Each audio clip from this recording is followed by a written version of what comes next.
The UK's debt tots up at around £5,000 per second. Currently at over £2 trillion, the annual cost of the interest alone amounts to about £48 billion a year. In 2016, the Rand Corporation were awarded a lucrative commission by the EU to make a study into one specific area of economic loss in Great Britain. It would transpire that in the previous 12 years, we had lost over €43 billion due to one factor alone. And what else in a post-9/11 society could that be? Oh yeah. But by who?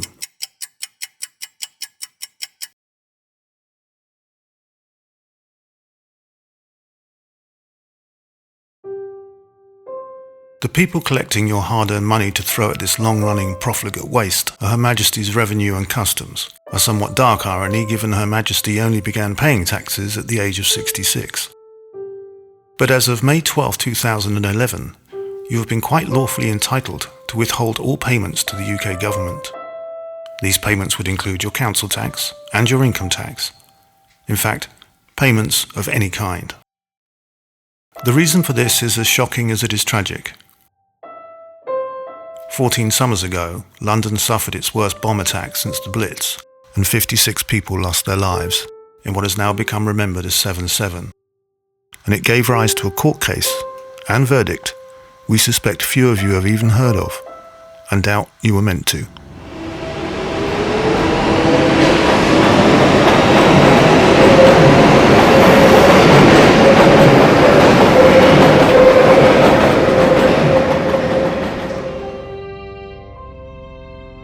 Following the attack, the British tabloids employed their usual calm and restraint, welcoming the inevitable raft of so-called security measures that now stands at least one surveillance camera for every 11 people in the UK. Conversely, some chose to step back and review the day with a wider perspective, scrutinising the government's often conflicting and puzzling story on 7/7, writing books, making films, and disseminating information across the web. One of these films would lead to what is arguably the most extraordinary and legally significant, yet most unreported trials in modern history. This homemade desktop documentary would prompt the BBC into ensuring as many British households as possible were warned off such heresy, spending thousands upon thousands of licence payers' money in the process to counter the claims of 7/7 ripple effect.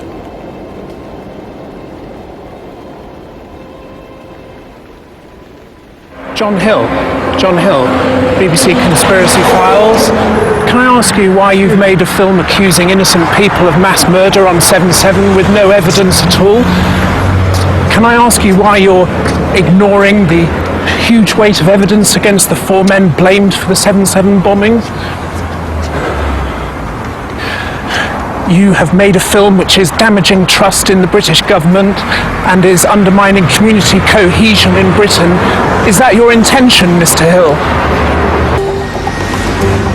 Since we caught up with him, John Hill has been arrested. He is facing extradition to the UK on a charge of perverting the course of justice by sending DVDs of 7/7 ripple effect to the judge and jury foreman in a trial linked to 7/7.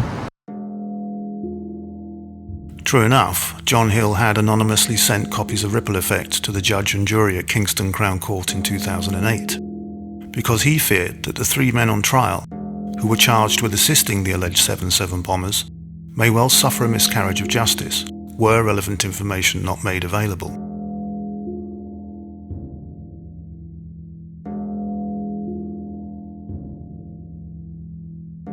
Details of John's hearing in Ireland make it very clear that the reason for his extradition was because he had not only questioned the official story on 7/7, but that he'd made the assertion that agents of the UK government had actually carried it out.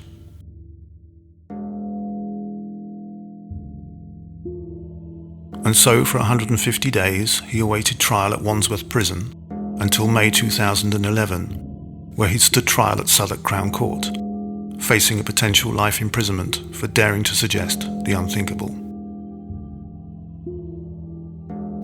In court, John was confronted by the considerable skills of the publicly funded prosecution, who again pointed out the allegedly baseless accusations made in his documentary. We doubt Ms. Darlow cared to mention such cases as Operation Northwoods or Gladio, the Newburgh Four, and if you Google any of them, you'll see why.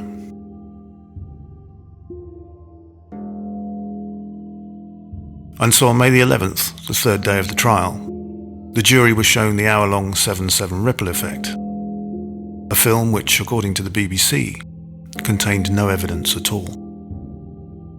Having taken just 3 hours to return from their deliberations, the jury foreman announced they couldn't reach a unanimous verdict, so the judge, reportedly quite unfriendly to John Hill, stated he would accept a majority verdict of no less than 10-2.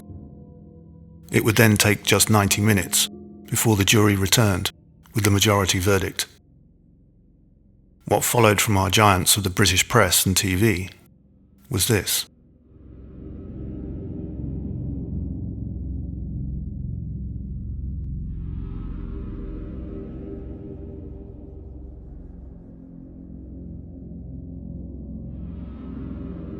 The almost total silence from the UK mainstream media spoke volumes for the enormity of the jury's decision and its implications for the establishment. One of the few useful reports on the verdict came from John's native Yorkshire, that well-known epicentre of British journalism. If you wish to find the BBC's grovelling apology, that never happened, and it took them a whole month before they added this to one of their lesser-read web pages.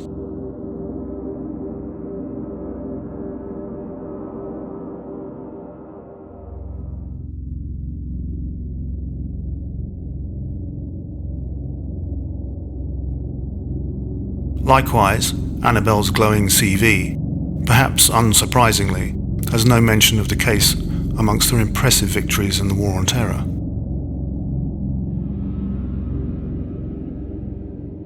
So what are the legal implications?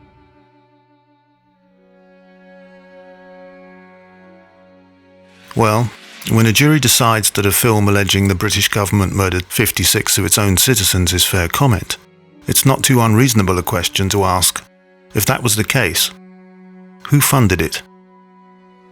Now take a wild guess.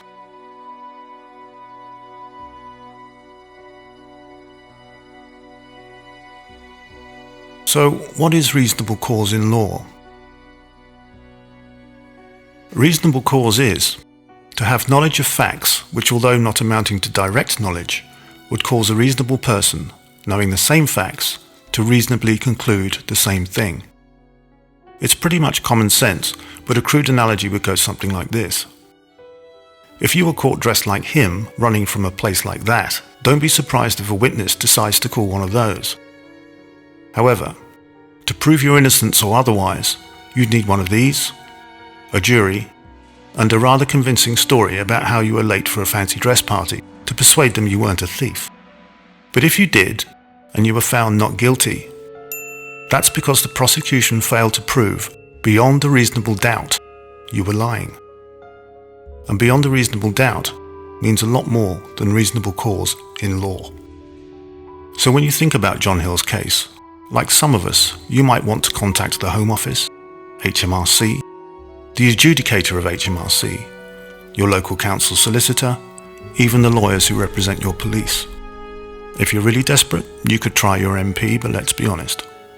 All of them, when confronted with the implications of the ripple effect verdict, will unquestionably resort to evasive gibberish of the worst variety. Your local council legal team will doubtless instruct you to keep paying them no matter what, no matter for what, citing cases that have nothing to do with the London bombings or state-sponsored terrorism.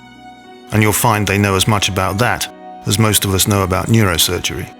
A high-flying lawyer or QC are prohibitively expensive to ask for help, and in my experience won't want to discuss the John Hill case, even if they worked on it. But the fact remains, John Hill wasn't extradited and slung in jail for vague reasons. It was specifically written that what he had done by making and sending ripple effect to a trial very closely linked to the 7/7 attacks, even though his DVDs were intercepted and never reached the judge and jury at Kingston, his actions were deemed a serious threat to the establishment's version of the truth. An act done with the intention of perverting the course of justice is not enough. The act must also have that tendency To establish a tendency or a possibility, the prosecution do not have to prove that the tendency or possibility in fact materialized. There must be a possibility that what the accused has done, without more, might lead to injustice. But having watched a documentary that very clearly stated that the attacks were orchestrated by agents of the state, a jury, the highest benchmark surely in assessing matters of guilt or innocence, decided that John Hill's film would not lead to an injustice. On the contrary, having spoken to several witnesses at the John Hill trial, they're of the impression the jury gave considerable credence to 7/7 ripple effect.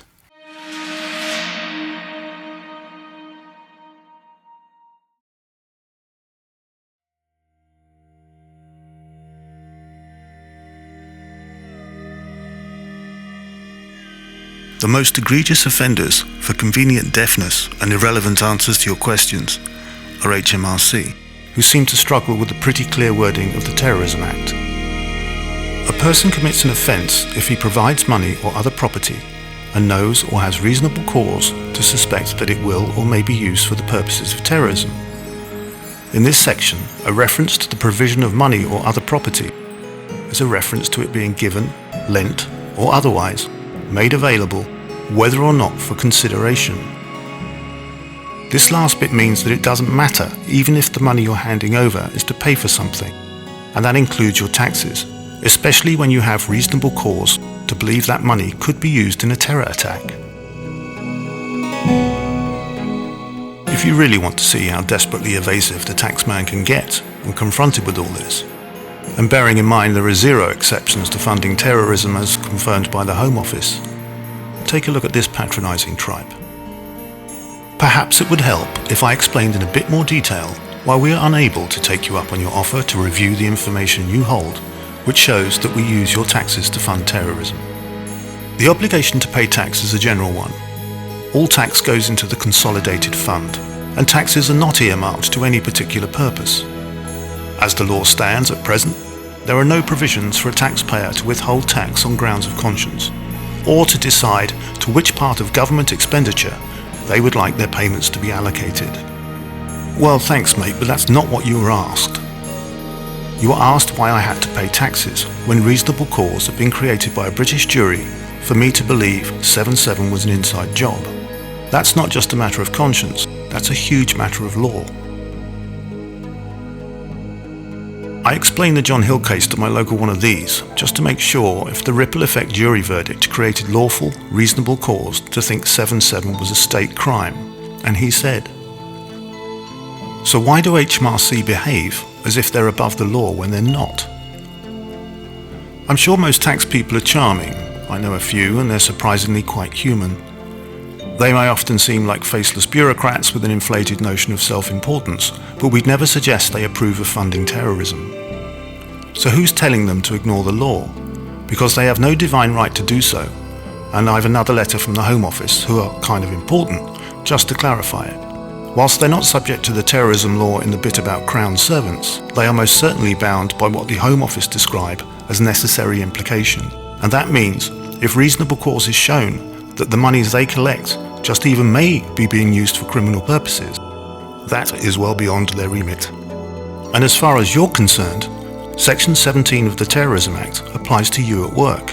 Even if it's your boss or company paying your taxes via PAYE, once you have reasonable cause to suspect your income may be funding terrorism, they have to stop paying HMRC until these questions have been cleared up.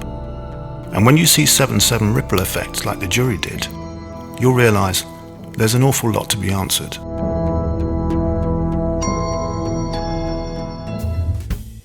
We're not suggesting for 1 second that you bog off to the Cayman Islands with your tax money, like David Cameron's old man. We are suggesting you might get some advice on escrow accounts or trusts, and most certainly withhold your union dues if affiliated to political types. Talk to a solicitor, your accountant if you've got one or even the one at work. Talk to CAB if you're skint like the rest of us. If you're really desperate, try your MP again. But always remember, you've got reasonable cause.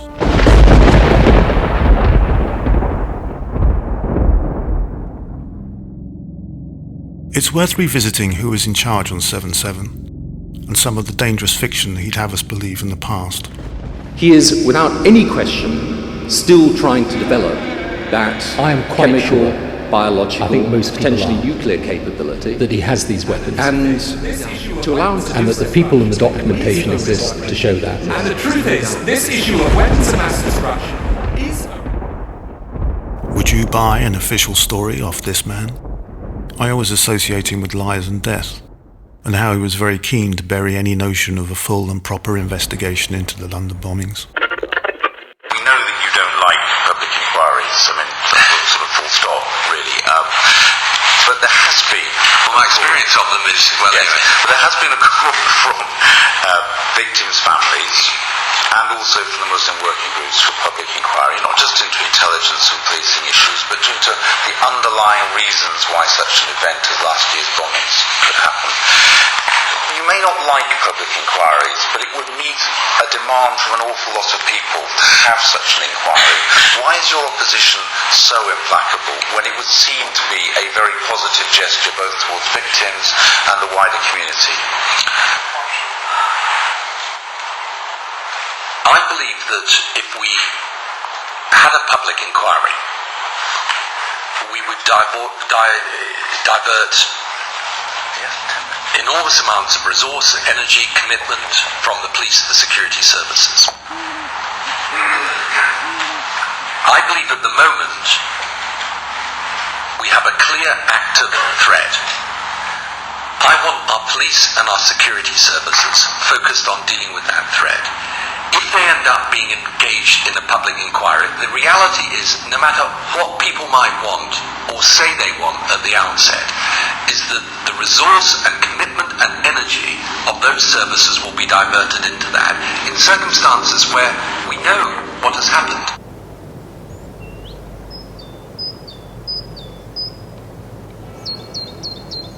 Even if you never lost someone on 7/7, how do you feel, knowing you might have paid for it? Most of you will do nothing with this information, and that's what they count on. This country has something of a tradition of doing nothing until it's too late, of not seeing the obvious until time has run out, and we're left rearranging the deck chairs. But when the law is thrown overboard, purely to protect a questionable system, one has to ask what kind of system it is. If you wish to obey the law, you should take this information to your friendly local police and ask them to do the job you've been paying them for. They're not all self-serving robots who take orders from anyone providing they're in a job. Not all, anyway. We know a lot of you will carry on doing this in the deluded hope things will change for the better. Many of you will still rely on this for your view of the world, but please bear in mind, it wasn't them that told you about the verdict at Southwark, quite the opposite. Take the time to consider who and what you might be paying for. Take an hour to watch the film that brought a British jury to the decision it did. You can then send it to these people and ask them why the law doesn't seem to apply when it's inconvenient for the state. And remember when you ask them, they're public servants.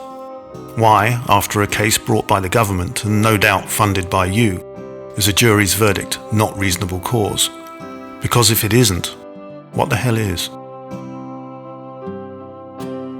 Think about why that verdict failed to receive the same level of press coverage and publicity as when the BBC was seeking to tell millions using licence payers' money what a bad man John Hill was and how 7/7 ripple effect was without substance.